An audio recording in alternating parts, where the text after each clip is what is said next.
Hey, what's going on? Ryan Nolting here with Intersection Records. We are talking origins today, origins of country rock. So, what is country rock? I think we're going to try to fill in all the missing gaps, and it's. I'm going to leave some people out. I'm going to leave some of the story out probably because it's complicated. There's lots of things. Let's go back to pre-rock and roll, pre-rock. So what's out there? There's the blues, there's jazz, there's country. You know, a lot of the rock stars that become famous and synonymous for rock and ultimately hard rock and things like that, they're not growing up necessarily on rock. They're growing up on the blues and country. You know, if you're anywhere near the Grand Ole Opry, which is in Nashville, Tennessee, in that 50,000 watt radio station, every Saturday night you're huddled around the radio and you're listening to country music, maybe some forms of the blues. So we're going to try to delve into what country rock is, who the founding fathers, who were the guys that innovated. We're going to start with the father of country music, and that is Jimmie Rodgers. Jimmie Rodgers was born in 1897 in Meridian, Mississippi. He is known for his distinctive yodeling. Yodelay.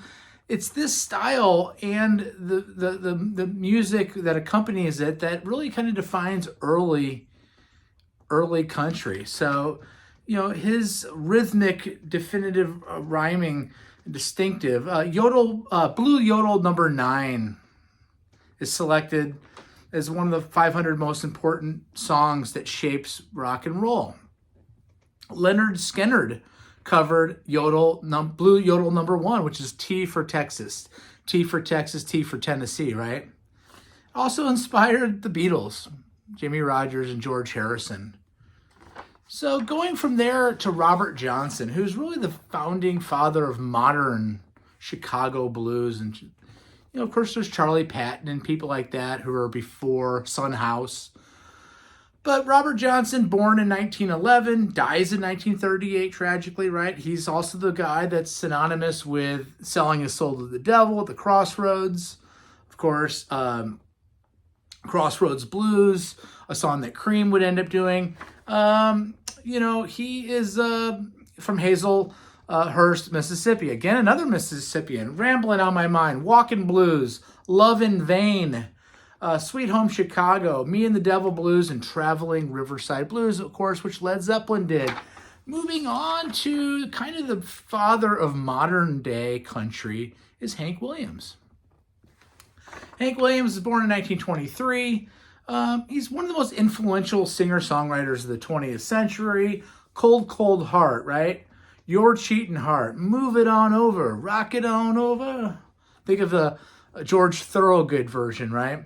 I'm So Lonesome I Could Cry. You know, how beautiful that is. Of course, Elvis ends up popularizing that as well.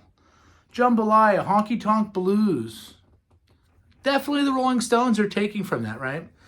The Grand Ole Opry opens at the Ryman in Nashville, Tennessee. And by 1939, again, on station WSM, every Saturday night, 30 states can hear this on a 50,000 watt radio station.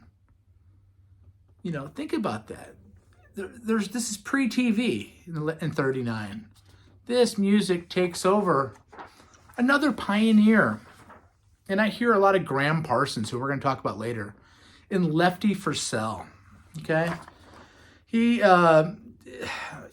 influenced by Jimmie Rodgers. One of the most, he's influenced many of the greats. George Jones, Merle Haggard, Willie Nelson, Chris Hillman, who is a founding member of the Byrds. We'll talk about him. Roy Orbison, definitely Graham Parsons. Listen to Lefty for Sale.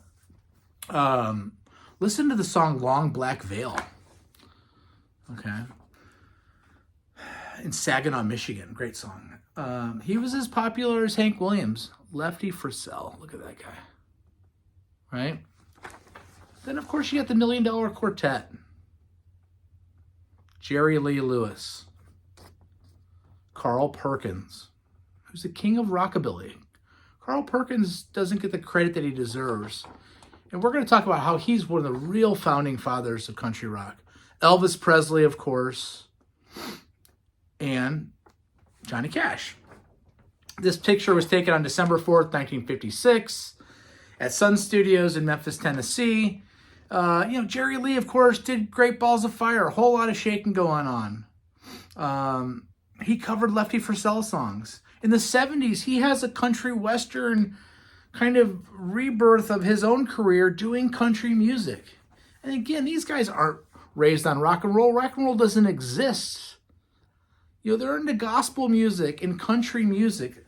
Carl Perkins wrote Blue Suede Shoes that Elvis has a famous version of.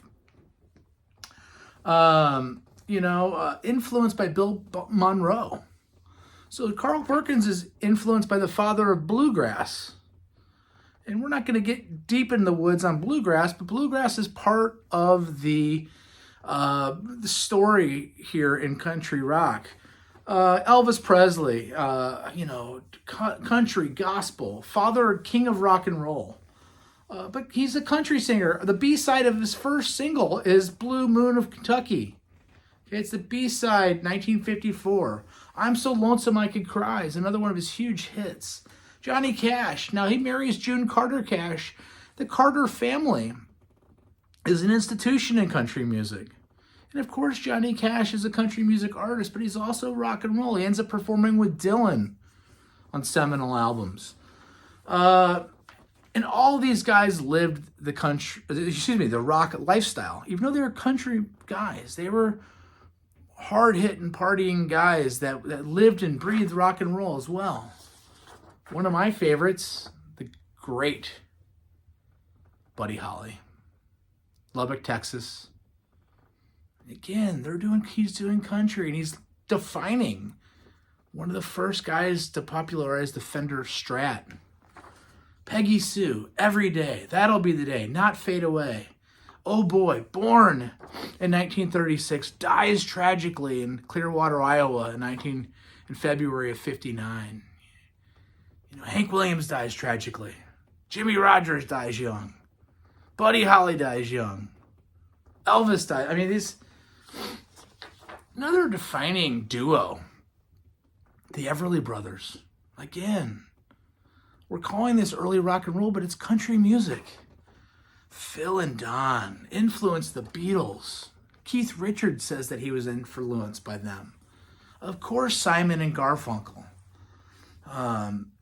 Please Please Me, Paul McCartney says, was based on Kathy's Crown, by the Everly Brothers. The rockabilly pioneers too, the way that they play guitar. Wake Up Little Susie, just fantastic music. Look at those guys, Phil and Don. Phil and Don, Uncle Ernie. How about that song Let It In by Paul McCartney Wings? Phil and Don, right? In the 50s, there was a famous show called The Adventures of Ozzie and Harriet. And this was Ozzie and Harriet Nelson. Their son is Ricky Nelson. The show starts, I think, in 1952.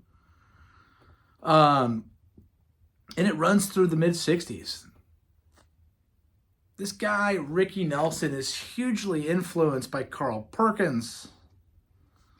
And he's decided to pick up a guitar. And the TV executives hear him play. And in 1957, he hits number 4 on the charts with I'm Walkin', which is a Fats Domino song.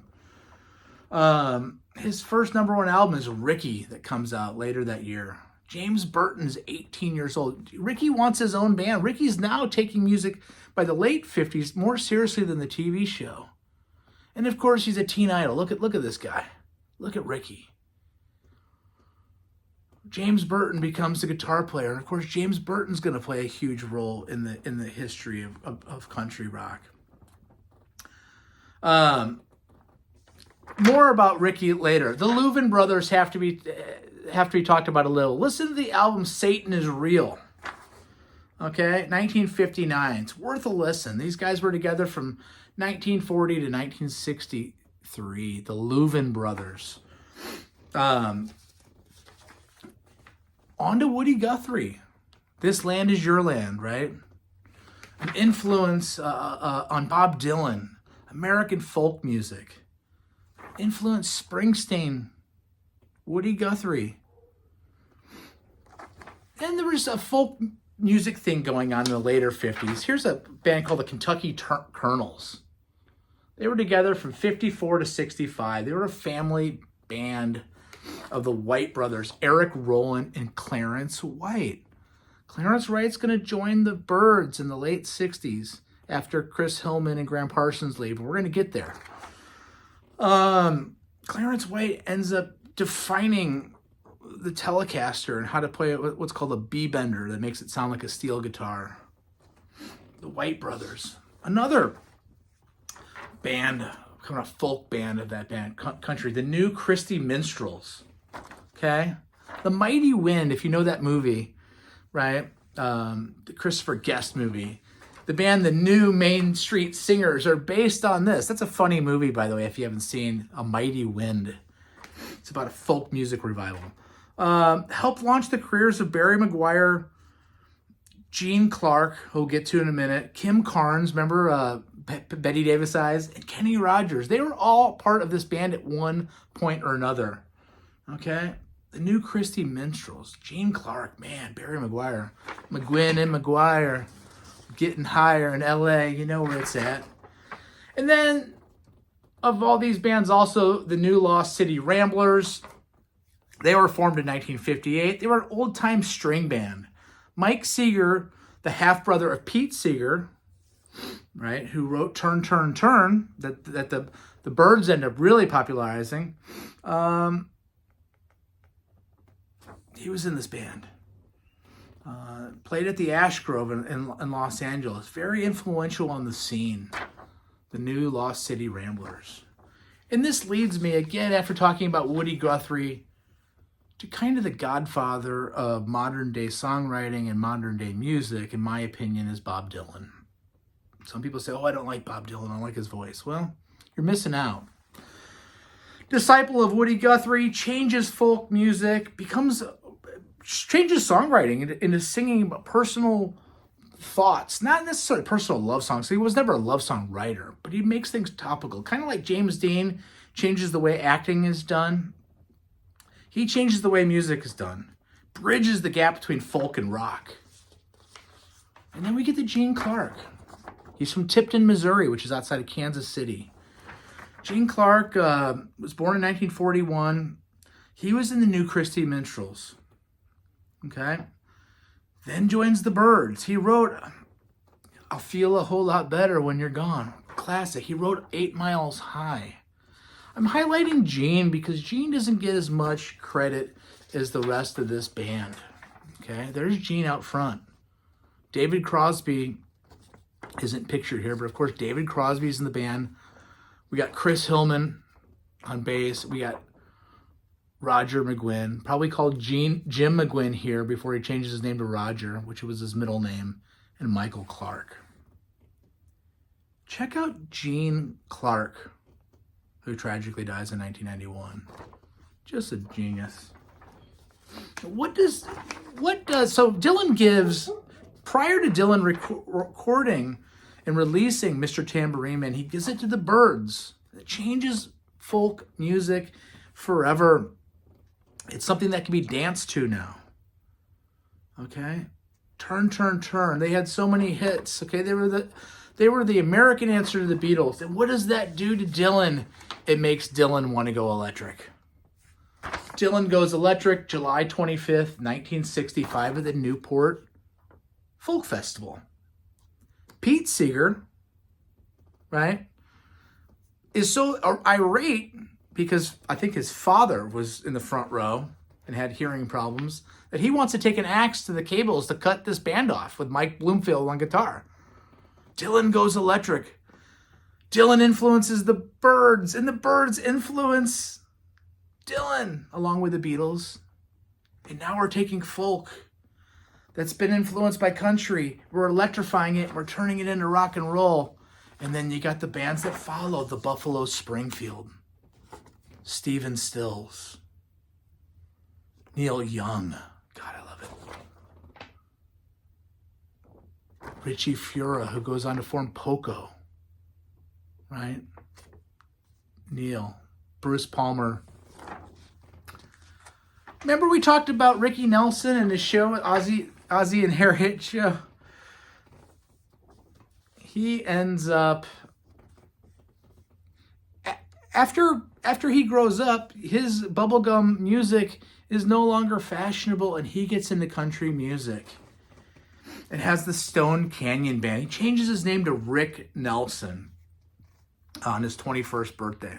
No longer wants to be referred to as that childhood, pinup boy. He's Rick. And he moves towards country in the mid-'60s. He pioneers country rock. He reaches the top 40 again in 1970 with She Belongs to Me, a Dylan cover. Also starts the band, the Stone Canyon Band. Who is the bass player of the Stone Canyon Band? Randy Meisner, who goes on to Poco and then becomes the first bass player for the Eagles, right? Here's another picture of the Stone Canyon Band, right? That's Randy, who goes to Poco, then the Eagles. That's Rick Nelson. Again, 1972, there's a oldies revival at Madison Square Garden, and after going to that and feeling like he sang country music at that oldies revival, and some people booed. Then he wrote the song Garden Party. People remember a Garden Party. It was a big hit for him. It was his last hit before he dies on New Year's Eve. And I remember in 1985, my parents being out, and the news flash came across that Ricky Nelson had died in a plane crash. In the late 50s, a band called the Hawks, Ronnie Hawkins and the Hawks, debuts 1957 to 1964. And you may recognize these guys. They go from the Hawks to Bob Dylan's backup band to becoming a band called The Band. Levon Helm, Rick Danko, Robbie Robinson, Rick Manuel, and Garth Hudson. This band's together from 67 to 77. They kind of pioneer Americana, folk, and country rock. Let's not sleep on Ronnie Hawkins, who got their start with him, or who they got their start with. He pioneered rockabilly. But the Weight, Up on Cripple Creek, beautiful songs, beautiful singers. They could all sing. He's Dylan's backing band from September of 65 through May of 66. Seminole tours. He helps Dylan with the Basement Tapes in 67 and 68. They do music from Big Pink in 68. They perform at Woodstock in 69. Just an amazing band. Now back to the Byrds, Chris Hillman. Chris Hillman and the Byrds really is, along with Gene Clark, the heart and soul of the country aspect of the Byrds. He is influenced by the New Lost City Ramblers and the Kentucky Colonels, which we talked about earlier. Remember, Clarence White is in the Kentucky Colonels. He ends up doing a band called Manassas that we're going to talk about in a minute with Stephen Stills. Amazing band. He's in J.D. Souther, Hillman, and Fura. Richie Fura is from Buffalo Springfield. Then forms the Desert Rose Band with Herb Peterson, who was formerly of the Dillards. And we're going to talk about the Dillards. A lot of this music's also inspired by a man named Buck Owens. Okay, Buck Owens inspires Billy Gibbons of ZZ Top. Chris Hillman, Johnny Rivers covered his version of Under Your Spell Again in 1965. Johnny Rivers, a big deal back in the mid-60s. The Beatles and Ringo Starr's Act Naturally is based off the adaptation of his song, Buck Owens. Think of the Bakersfield sound, that Bakersfield, California sound, the Palomino Club in LA, where LA starlets can go put their cowboy boots on in LA and act like they're cowboys, which people still do today. We like putting our cowboy boots on, our cowboy hats, us city slickers, don't we? Palomino Club opened up in North Hollywood in 1949. Everly Brothers, Linda Ronstadt, Rick Nelson, they all played there. The Stones went there when they wanted a good time. George Jones and Tammy Wynette. Let's not forget about these folks. And they're singing together, which influenced Emmylou Harris and Graham Parsons. The Possum, right? They called him the Possum. Kind of looks like a possum, doesn't he? Influenced by Roy Acuff and Bill Monroe, who's the father of bluegrass again. Sinatra called George Jones the second best singer in America. Absolutely influenced Graham Parsons, born in Winter Haven, Florida. By the way, subscribe to my channel, watch my Graham Parsons show. He really becomes a legend in this scene. First in the International Submarine Band in '66. Then he meets the Byrds, steals David Crosby's fiance, meets Chris Hillman, does put this album out with the International Submarine Band. This has the song Blue Eyes on it and Strong Boy. And Do You Know How It Feels to Be Lonesome? Check out this, but then this seminal. So he meets Chris Hillman, right? And they put Sweetheart of the Rodeo. You still got Roger McGuinn in the band. You still got Chris Hillman. And they put out really the first proper country rock album called Sweetheart of the Rodeo in 1968. And it starts off with a Dylan cover, You Ain't Going Nowhere. The Christian Life is a Louvin Brothers song. Charlie and Ira Louvin, we talked about them. And the album Satan is Real, which you got to hear. Hickory Wind is a Graham Parsons song. And 100 Years From Now is another Graham Parsons song. By this time, Graham Parsons is hanging out with the Stones, Keith Richards, Graham Parsons, and he's partying up. He's teaching the Stones country. Some people say that Graham Parsons has something to do with the writing of Wild Horses. I don't know. More about this in a minute. The Nitty Gritty Dirt Band, right? Jeff Hanna and John McEwen. Jackson Browne had a cup of coffee with this band in the late 60s. They covered a song, Mr. Bojangles, that Jerry Jeff Walker wrote. Dylan's now doing country with John Wesley Harding and Nashville Skyline. He does a duet of Girl from North Country with Johnny Cash around this time in 1968. Check out Nashville Skyline sometime. Who's in the studio on Self-Portrait and New Morning from 1970? But Charlie Daniels with Dylan. Charlie Daniels partially gets his start, right? With Columbia Records with Dylan. Clarence White, okay? Remember we talked about the Kentucky Colonels? Clarence White, after Sweetheart of the Rodeo by the Byrds, Hillman and the Byrds break up. Hillman and Parsons go on to do the Flying Burrito Brothers. Roger McGuinn gets with Clarence White, and they do a great album. He invented the B bender. The B bender is a way of bending the B string so that it sounds like a steel guitar. He was at the forefront of that. He met Chris Hillman at the Ash Grove in LA in high school. Check out Clarence White's playing with the Byrds. Let's not forget Bonnie and Delaney, okay? Delaney Bramlett and Bonnie Bramlett. The band was together from 67 to 72. They influenced Eric Clapton. Eric Clapton went on tour with them in Europe. The guys in the band, Bobby Whitlock, Jim Gordon, Carl Radle, they end up forming the band that does Layla with Clapton. So Clapton's now getting into country music because of these folks. Dave Mason, Leon Russell, and Rita Coolidge are notable members of the band as well. Now we're going to Dillard and Clark. Again, we talked about Gene Clark from Tipton, Missouri. Okay, Doug Dillard is from Salem, Missouri, which is outside of St. Louis. Doug Dillard is a young man, meets a man named John Hartford, who wrote the song Gentle on My Mind that Glenn Campbell did. Doug Dillard was formerly of the Dillards, which was a kind of a band in Salem, Missouri. These guys are part of the story of country rock. And of course, and Bernie Ledden, who ends up being in the first lead guitar player of the Eagles, is also in Dillard and Clark.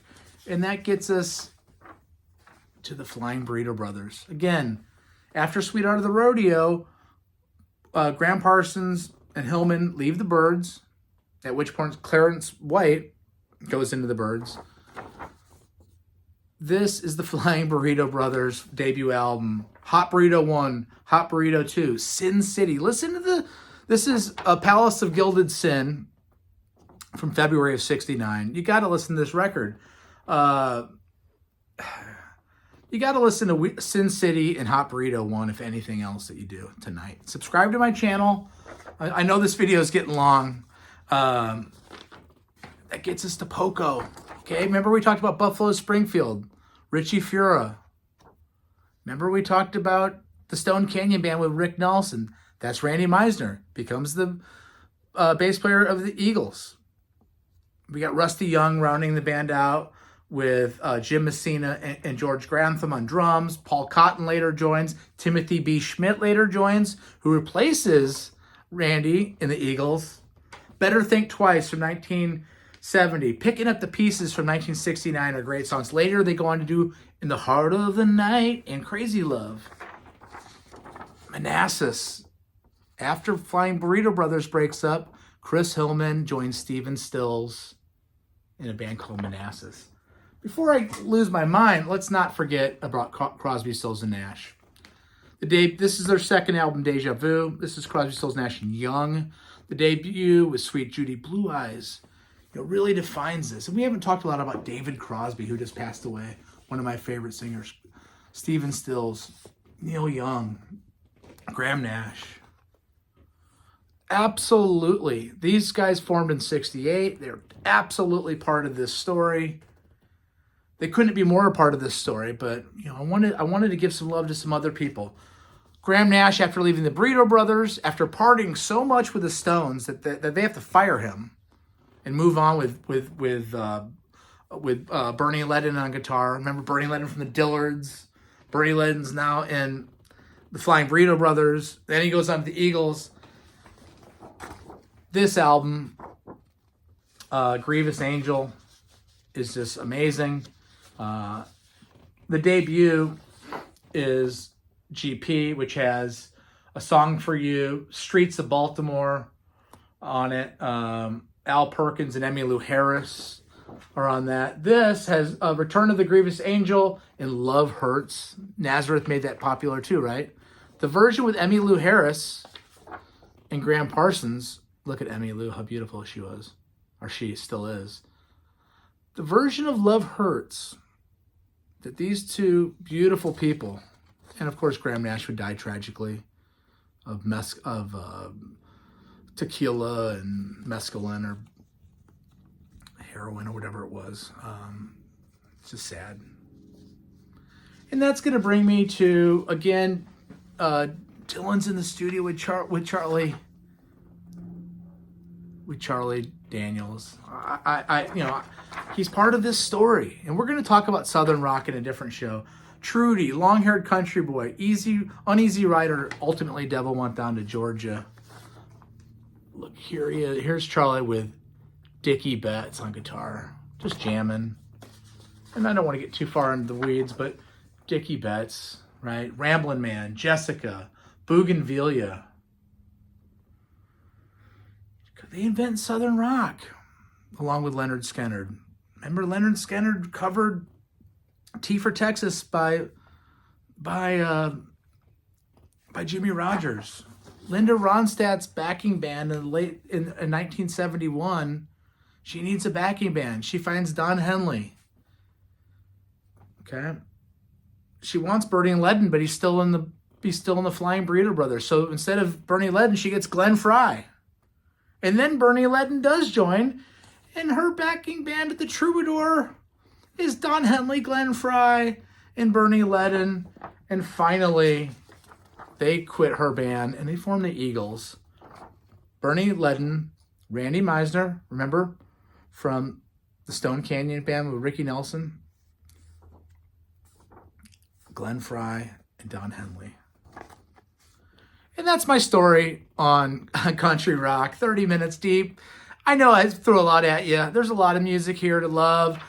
Peace out. I appreciate you. Be good.